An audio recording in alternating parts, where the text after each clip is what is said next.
Film की शुरुआत Philippine से होती है और हमने देखा कि पूरे शहर में ज़ोंबी वायरस फैला हुआ है। ज़्यादातर इंसान इसकी लपेट में आ गए हैं और जो इनसे इन्फेक्टेड हो गए हैं वो बाकी के बच्चे दूसरे इंसानों को काट रहे हैं। इसके बाद हमने फ्रांसिस और उसकी फैमिली को देखा और खुशकिस्मती से ये लोग अभी उस वायरस से बचे हुए थे। फ्रांसिस की फैमिली में उसकी वाइफ और 2 बेटे थे जिन्हें लेकर वो अपने गांव वाले घर में जा रहा था, क्योंकि इन्हें लग रहा था कि ज़ोंबी वायरस शायद अभी शहरों में ही फैला होगा, गांव इससे बचे हुए होंगे। तो महफूज होने की उम्मीद में ही ये लोग गांव जा रहे थे। इस गांव में फ्रांसिस के मॉम डैड भी रहा करते थे। खैर, अब गांव में आने के बाद फ्रांसिस घर के अंदर गया और ये देखकर उसके होश उड़ गए कि उसके फादर ने खुद की गन से जान ले ली है, क्योंकि वो भी इन्फेक्टेड हो गए थे। इसलिए ज़ोंबी बनने से अच्छा उन्होंने खुद की ही जान ले ली। लेकिन फ्रांसिस को इस सब की उम्मीद नहीं थी, तो वो इससे काफी दुखी हो गया। खैर, अब इसके बाद ये बेचारा अपनी डैड की गन लेकर यहाँ से बाहर आया, लेकिन उसके ये देखकर होश उड़ जाते हैं कि उसकी माँ पूरी खून से लथपथ खड़ी है। उसका शरीर बहुत जख्मी है, क्योंकि वो भी ज़ोंबी बन गई थी और अब वो रेंगते हुए फ्रांसिस की तरफ बढ़ने लगी ताकि वो फ्रांसिस को भी ज़ोंबी बना दे। फ्रांसिस को ये देखकर बुरा तो लगा, तो मजबूरी में ये बेचारा दिल पर पत्थर रख के अपनी माँ को भी शूट कर देता है। जिसके बाद वो अपने मॉम डैड की लाश को खेतों में गाड़ देता है ताकि उनकी रूहों को सुकून मिल सके।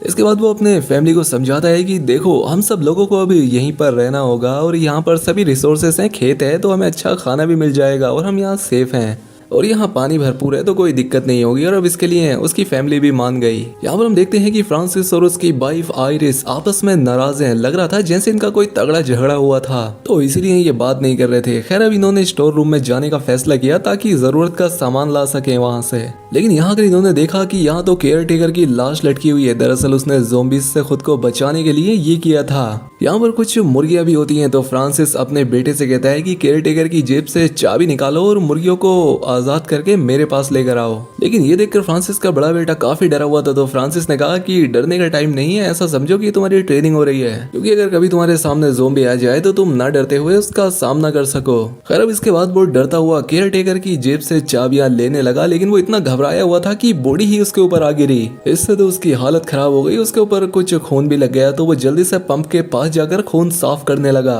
ये देखकर आइरिस को गुस्सा आ गया। वो अपने हस्बैंड से कहती है कि तुम अभी से ही मेरे बेटे को ये सब क्यों सिखा रहे हो, छोटा है अभी ये। तो फ्रांसिस ने कहा, कहाँ छोटा है, जवान हो गया ये, अगर जिंदा रहना है तो इसे ये सब सीखना होगा। साथ ही हमने यहाँ पर नोटिस किया कि फ्रांसिस बड़े बेटे से ज्यादा अपने छोटे बेटे से प्यार करता था।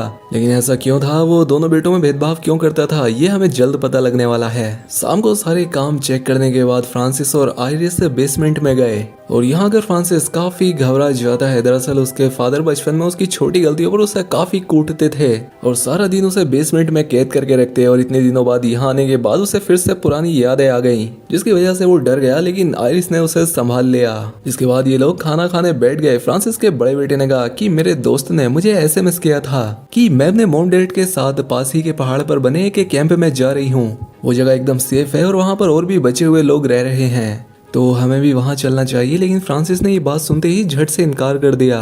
कहने लगा, नहीं, हम बिल्कुल वहाँ नहीं जाएंगे, क्योंकि वहाँ तो हमें ठीक से खाना पीना भी नहीं दिया जाएगा और यहाँ देखो हमारे पास खाने का सब कुछ है, ढेर लगे हुए हैं खाने के। लेकिन उसकी ये बात आइरिस को पसंद नहीं आती, क्योंकि वो खुद भी यहाँ नहीं रहना चाहती थी। खैर, अब रात में जब फ्रांसिस सो रहा था तो उसे उसके डैड के डरावने सपने आने लगे, जिसमें उसके डैड उसे बुरी तरह पीट रहे थे। तो इससे घबराकर उसकी आंख खुल गई। तो ये सब सोचकर उसने यहाँ से जाने का फैसला कर ही लिया और इस बारे में अपनी वाइफ को भी बताया। कहता है कि चलो ठीक है, हम उसी कैंप में रह लेंगे, क्योंकि मेरे बचपन के डरावने सपने मुझे यहाँ रहने नहीं देंगे। इसलिए अगले ही दिन ये लोग अपनी खटारा वैन में बैठकर उस कैंप के लिए निकल पड़े। लेकिन कुछ दूर आगे पुल पर आने पर उन्होंने देखा कि सामने तो एक वेरिंग गेट लगा हुआ है और साइड में बहुत सारी गाड़ियां खड़ी हुई हैं, क्योंकि बैरिड गेट रास्ता रोकने के लिए था। अवेयर इस गाड़ी से उतरकर रास्ता खोलने के लिए जाती है, लेकिन तभी एक खूंखार ज़ोंबी वहां आकर उस पर हमला करने की कोशिश करता है। ये देखकर फ्रांसिस तुरंत गन लेकर बाहर आया और ज़ोंबी को उड़ा दिया। अब गोली की आवाज सुनकर यहाँ पर बहुत सारे ज़ोंबी आ गए, जिससे बचने के लिए ये लोग गाड़ी में ही छिप गए। जिसके बाद फ्रांसिस एक बॉम्ब ज़ोंबी की तरफ फेंक कर उन्हें उड़ा देता है। लेकिन यहाँ बड़ी मुसीबत ये हो गई कि इनकी वैन खराब हो गई थी, तो ये अब आगे का सफर पैदल ही तय करने लगे। इनके पास गांव से बाहर जाने का दूसरा कोई और रास्ता नहीं था, इसलिए ये वापस गांव में आ गए। फिर अगली सुबह अगर फ्रांसिस अपनी उस कबाड़ वैन को फिर से ठीक कर लेता है, लेकिन इस बारे में वो अपनी फैमिली को नहीं बताता क्योंकि उसने मन बना लिया था कि वो यहीं पर रहेंगे। वो सोचता है कि गांव में तो मुझे सिर्फ बुरे सपने ही आते हैं, ना कि ये ज़ोंबी, तो चाहे कुछ भी हो जाए तो अब हम यहीं पर रहेंगे। तो इसलिए वो घर को ठीक कर लेता है, लाइट्स वगैरह भी लगा लेता है और फिर अपनी फैमिली के साथ डांस करने लगा ताकि वो लोग भी मजा कर सकें। इसके बाद फ्रांसिस के दोनों बेटे पुरानी तस्वीरें देखने लगे जिसमें उनके चाचा की भी तस्वीर थी। फ्रांसिस का छोटा बेटा अपने बड़े भाई से कहता है कि भाई आपने एक चीज नोटिस की, आप चाचा जैसे दिखते हो, ना कि पापा जैसे। और ये सुनकर तो बड़े भाई के होश उड़ गए क्योंकि वो समझ जाता है कि अच्छा तो ये बात है, इसीलिए मेरा बाप मुझसे इतना नाराज रहता है, क्योंकि ये जान गया था कि ये उनका बेटा नहीं है बल्कि उसके भाई का बेटा है। दरअसल आइरिस का फ्रांसिस के भाई से चक्कर चल गया था, जिसके बाद ये बड़ा बेटा पैदा हुआ, लेकिन बावजूद इसके भी आइरिस ने अपनी वाइफ को माफ कर दिया। जिसके बाद उसने ही दोनों बच्चों को संभाला, लेकिन फिर भी बड़ा जो लड़का था वो इसका बेटा नहीं था, तो ये अक्सर उस पर गुस्सा निकालता था। लेकिन हाँ, फिर भी फ्रांसिस का मकसद उस बड़े लड़की को कोई चोट पहुंचाना नहीं था, बल्कि वो तो बाद में पछताता था कि यार मैं ये क्या कर रहा हूँ, क्यों कर रहा हूँ मैं ये। उस बेचारे को भी तो बाप की जरूरत है, तो मैं उसका अच्छे से ध्यान रखूंगा, उसकी जिम्मेदारी है आखिर मुझ पर। आइरिस जब बाहर जाता है तो उसे एक डॉग काट लेता है, जिसके बाद आइरिस उसकी पट्टी तो कर देती है, लेकिन वो कहती है कि हमें डॉक्टर के पास तो जाना होगा, कहीं ऐसा ना हो तुम्हें रेबीज हो जाए। जिस पर फ्रांसिस कहता है कि नहीं, उस डॉग के गले में पट्टा था जिसका मतलब वो पालतू है और ऐसे डॉग में रेबीज का वायरस नहीं होता, तो फिक्र मत करो तुम, कुछ नहीं होगा मुझे। जिसके बाद फ्रांसिस का बड़ा बेटा आकर उससे कहता है कि डैड मैं भी अपनी फैमिली के लिए कुछ करना चाहता हूँ ताकि मैं जरूरत पड़ने पर काम आ सकूं। जिस पर फ्रांसिस ने कहा कि बेटा अभी तुम छोटे हो और अगर तुम सच में कुछ करना चाहते हो और तुम अपनी फैमिली को बचा लोगे तो बताओ क्या तुम अपनी फैमिली को बचाने के लिए किसी की जान ले सकते हो। कहता है कि बिल्कुल पापा, मैं अपनी फैमिली को बचाने के लिए किसी की भी जान ले लूंगा। इसलिए फ्रांसिस उसे एक गन देकर सामने शूट करने को कहता है। उसका बेटा डरा हुआ था, लेकिन फ्रांसिस उसे और डराता है ताकि उसके अंदर का सारा डर निकल जाए। तभी यहाँ पर आइरिस और उसका छोटा बेटा भी आ गया। ये देखकर आइरिस ने अपने हस्बैंड से कहा, ये तुम क्या करवा रहे हो इससे, अभी वो ये सब करने के काबिल नहीं हुआ, तुम देख नहीं रहे वो कितना डरा हुआ है। अपनी माँ की ये बात सुनकर उसने शूट कर दिया और गोली की आवाज सुनकर यहाँ ज़ोंबी आने लगे, तो इसीलिए अपनी जान बचाने के लिए ये लोग घर के अंदर भाग जाते हैं। ज़ोंबी भी इनका पीछा करते हुए घर तक आ गए थे, लेकिन इससे पहले वो घर में घुसते यहाँ पर कोई एक बड़ी गाड़ी आती है जिसमें कि कोई हॉर्न बजाकर ज़ोंबीज़ का ध्यान अपनी ओर करता है। जैसे ही ज़ोंबीज़ का ध्यान गाड़ी की तरफ गया, वो आदमी गाड़ी लेकर वहां से चला जाता है, जिनसे इन लोगों की जान बच जाती है। लेकिन फ्रांसिस ने उस गाड़ी को पहचान लिया था जो कि दरअसल उसके भाई की ही थी। आप बिल्कुल सही समझे, वही भाई जिसके साथ इसकी बीवी के संबंध थे और जिसका बड़ा बेटा भी था। इसीलिए फ्रांसिस अगले दिन अपने भाई से मिलने गया, जो कि काफी गुस्से में था। तो उसके भाई ने कहा कि अरे बड़े भैया थोड़ा शांत हो जाओ, मैं बस ये देखने के लिए आया था कि मॉम डैडी ठीक है या नहीं। जिस पर फ्रांसिस ने कहा वो तो कब के मर गए। साथ ही गंदी खाकर उससे कहता है कि तुम्हारा भी कोई काम नहीं है, दफा हो जाओ यहाँ से, वरना अभी तेरी खोपड़ी खोल दूंगा 6 की 6 गोलियां उतार कर। जिस पर उसका भाई कहता है कि अरे भैया मैं यहाँ पर रहने के लिए नहीं आया हूँ। इसके बाद वो उसे एक नक्शा देकर कहता है कि सुना है पहाड़ के पास एक कैंप है और ये वहाँ जाने का नक्शा है, अगर मन करे तो चले जाना, वहाँ तुम्हारी जान बच जाएगी और मैं भी वहीं जा रहा हूँ। लेकिन फ्रांसिस अपने भाई की मदद लेना नहीं चाहता था, इसलिए वो नक्शे को जला देता है। लेकिन तभी वो रुक गया, सोचने लगा कि क्या पता मुसीबत में ये नक्शा काम आ ही जाए, इसलिए वो नक्शा अपने पास रख लेता है। खैर वापस आने पर वो खिड़कियों पर लकड़ियां लगा देता है ताकि ज़ोंबी कतई भी अंदर ना आ सके। खैर अब इनका छोटा बेटा खेलते हुए बेसमेंट में चला गया, तभी उसे खिड़की से एक बूढ़ा ज़ोंबी दिखाई दिया, जिसे देखकर बच्चे की हालत खराब हो गई। लेकिन तभी आइरिस ने आकर उसे संभाल लिया और कहा कि बेटा बस ये एक बुढ़ा ज़ोंबी है और कमजोर भी है, तो इससे डरने की जरूरत नहीं है। अब फ्रांसिस ने उनकी ये बातें सुन ली थी, इसीलिए वो जाकर उस बूढ़े ज़ोंबी का सर ही अलग कर देता है। अब जब फ्रांसिस नहाने जा रहा था तभी उसका बड़ा बेटा यहाँ आ गया। उसने फ्रांसिस के पास वो नक्शा भी देख लिया, लेकिन इससे पहले वो कुछ कर पाता फ्रांसिस ने उसे डांट कर भगा दिया यहाँ से। यहाँ पर हम फ्रांसिस की बातों से समझ जाते हैं कि उसका बिहेवियर बिगड़ता जा रहा है। और जब रात में ये लोग डिनर कर रहे होते हैं तो बड़ा बेटा अपनी माँ को बता देता है कि डैड के पास एक नक्शा है। इसीलिए आइरिस फ्रांसिस से पूछने लगी क्या ये सही कह रहा है, लेकिन वो साफ इनकार कर देता है कि नहीं बिल्कुल नहीं, मेरे पास ऐसा कुछ नहीं है। जरूर इससे कोई गलत फहमी हुई होगी। इसके बाद वो अपने बच्चों को ये भी बता देता है कि जानते हो तुम्हारी माँ यहाँ से क्यों जाना चाहती है, ये मेरे भाई के पास जाना चाहती है जिसके साथ इसका भयानक वाला चक्कर था। ये तो तुम्हें कुछ महीनों पहले ही छोड़कर चली जाती, लेकिन वायरस की वजह से यहाँ अटकी पड़ी है बेचारी। अब ये बात सुनकर दोनों बच्चे काफी हैरान हो गए। बच्चों ने आयरिस से पूछा, मोम क्या ये बात सच है? जिस पर उसने कहा कि हाँ मैं जाना चाहती थी उसके पास। जिसके बाद फ्रांसिस वो नक्शा निकालता है और सबके सामने जलाते हुए कहता है कि कोई कहीं नहीं जाने वाला, सब लोग यहीं रहेंगे और ये मेरा आखिरी फैसला है। हालांकि आयरिस उसे ऐसा करने से रोकती भी है, लेकिन वो नहीं रुकता, पूरा नक्शा जला डालता है। फिर तो वो लकड़ी से मेन दरवाजा भी बंद कर देता है ताकि कोई बाहर जा ही ना सके, और बहाना मारता है कि बाहर ज़ोंबी घूम रहे हैं तो दरवाजा बंद करना ही ठीक रहेगा ताकि ज़ोंबी अंदर ना घुस जाएं। ये सुनते ही बड़े बेटे ने कहा कि डैड आप झूठ बोल रहे हैं, बाहर कोई ज़ोंबी नहीं है और आप हमें यहाँ पर कैद करके रखना चाहते हैं। अब ये सुनकर तो फ्रांसिस का खून खोल उठा और बड़े बेटे को एक थप्पड़ जड़ दिया। कहता है तेरी इतनी हिम्मत, तू बीच में बोला, और तू मेरी तो औलाद भी नहीं है, इसलिए तू बीच में नहीं बोल सकता। तभी दरवाजे पर एक जख्मी सोल्जर ने आकर खटखटाया। उसे मदद की जरूरत थी, लेकिन फ्रांसिस ने कहा कि चले जाओ यहाँ से।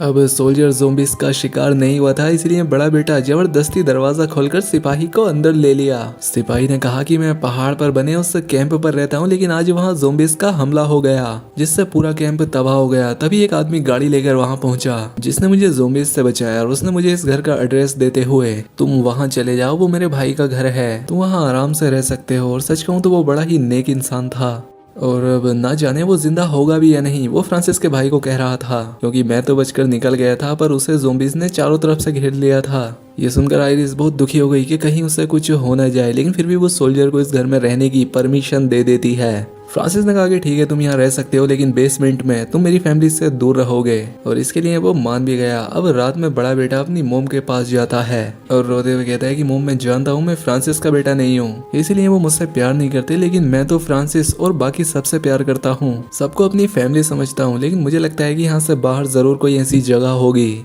जो कि सेफ हो, जहाँ हम आराम से रह सकें। तो मोम प्लीज मुझे बाहर जाने की परमिशन दे दीजिए ताकि मैं अपनी फैमिली को सेफ रख सकूं। लेकिन आयरिस इसके लिए तैयार नहीं होती, लेकिन वो बार बार जिद करता है तो आयरिस बेचारी क्या ही करती, वो मान गई और वो घर से भाग जाता है। अगली सुबह जब फ्रांसिस बड़े बेटे को घर में नहीं पाता तो वो उसे हर कहीं ढूंढने लगा कि न जाने कहाँ चला गया वो, लेकिन दरवाजे को जब उसने खुला पाया तो समझ गया कि वो यहाँ से भाग गया है। इसलिए वो बहुत ज्यादा गुस्सा हो गया, उसने एक हथौड़ा उठाया और उस जख्मी सिपाही की जान ले लेता है, जिसके बाद वो आयरिस को भी मारकर बेहोश कर देता है। और जब उसकी आंख खुली तो वो खुद को बेसमेंट में पाती है, जहाँ पर छोटा बेटा भी था, क्योंकि फ्रांसिस ने दोनों को ही यहाँ बंद कर दिया था, यानी कि वो और पागल हो गया है। तभी उसकी नजर उस कुत्ते पर पड़ी जिसने फ्रांसिस को काटा था, तो फ्रांसिस उस डॉग को मार देता है और उसका मांस खिलाने के लिए अपनी बीवी बच्चों के पास ले गया। लेकिन जब आयरिस ने उसे खाने से मना किया तो फ्रांसिस ने गुस्से में प्लेट ही पटक दी। प्लेट में चाकू था। जब वो ऊपर गया तो फ्रांसिस ने उसे छिपाने का सोचा ताकि उसकी मदद से वो खुद को आजाद कर ले, लेकिन बेचारी की किस्मत इतनी अच्छी नहीं थी, क्योंकि तभी फ्रांसिस भी उस चाकू को देख लेता है और उठाकर उसे अपने पास रख लिया और एक बार फिर से दोनों को बेसमेंट में बंद करके वहां से बाहर चला जाता है। लेकिन आयरिस ने एक प्लान बनाकर अपने बेटे को जोर से चीखने को कहा। उसके बेटे ने जैसे ही चीख मारी, आवाज सुनकर फ्रांसिस बेसमेंट में आ जाता है। उसके अंदर आते ही आयरिस उस पर हमला कर देती है और अपने बेटे को लेकर आराम से बाहर आ गई और फ्रांसिस को अंदर ही कैद कर देती है, जिसके बाद उसे अपने डैड के ख्याल आने लगे कि किस तरह से उसके डैड उस पर जुल्म किया करते थे, जिससे वो बहुत डर जाता है। जब आयरिस और उसका छोटा बेटा बेसमेंट से बाहर आते हैं तो तभी यहाँ पर फ्रांसिस का भाई आ गया जो कि अब ज़ोंबी था। वो इन दोनों पर हमला करने लगा तो ये दोनों अपनी जान बचाकर यहाँ से भागने लगे, लेकिन वो आयरिस को पकड़ लेता है। अपनी भाई की आवाज सुनकर फ्रांसिस को गुस्सा आने लगा। उसे लगता है कि कहीं ये मेरी फैमिली को ज़ोंबी ना बना दे, और जैसे ही उसका ज़ोंबी भाई आयरिस को काटने वाला होता है तभी बेसमेंट का दरवाजा तोड़कर आयरिस बाहर आ गया। वो अपने भाई पर हमला करके साइड करता है, जिसके बाद वो उसकी जान ले लेता है। तभी यहाँ पर रोता हुआ फ्रांसिस का बेटा आता है, क्योंकि उसके बाजू पर उसके भाई ने काट लिया था, यानी कि वो भी ज़ोंबी बन जाएगा। ये देखकर उसके पेरेंट्स घबरा गए कि ये क्या हो गया, अब हम क्या करेंगे। लेकिन आयरिस हिम्मत करके अपने बेटे का वो हाथ काट देती है ताकि वायरस आगे ना फैले, और उसके जख्म की पट्टी करके फ्रांसिस से कहती है कि वैन लेकर आओ जल्दी से, हमें इसे कहीं हॉस्पिटल ले जाना होगा। तो फ्रांसिस वैन लेने के लिए भागता है, लेकिन यहाँ पर उसका बड़ा बेटा जो गन लेकर खड़ा था वो फ्रांसिस को देख लेता है और उसे खून में लथपथ देख वो सोचता है कि डैड शायद पूरी तरह से पागल हो गए हैं और इन्होंने हमारी मोम को भी मार दिया है। तो इसीलिए वो फ्रांसिस पर गोली चला देता है। लेकिन जब वो फ्रांसिस के पास आया तो वो उसके गाल पर हाथ फेरते हुए कहता है कि मेरे बच्चे, मैंने हमेशा तुम्हें अपना बेटा माना है और कभी अगर मेरी वजह से तुम्हारा दिल दुखा हो तो मुझे माफ कर देना। जिससे इस बेवकूफ़ को भी अकल आ जाती है कि मैंने इन पर गोली चला के गलती कर दी है। कह रहा है कि डैड मुझे माफ़ कर दो, मुझसे अनजाने से ये हो गया। लेकिन अब फ्रांसिस जा चुका था। लेकिन इससे उसका बेटा टूट जाता है। वो काफ़ी दुखी हो गया कि ये मुझसे क्या हो गया। खैर अब वो बड़ा बेटा वैन लेकर घर की तरफ जाने लगता है, जहाँ पर घर पर आयरिस फ्रांसिस के आने का इंतजार कर रही थी।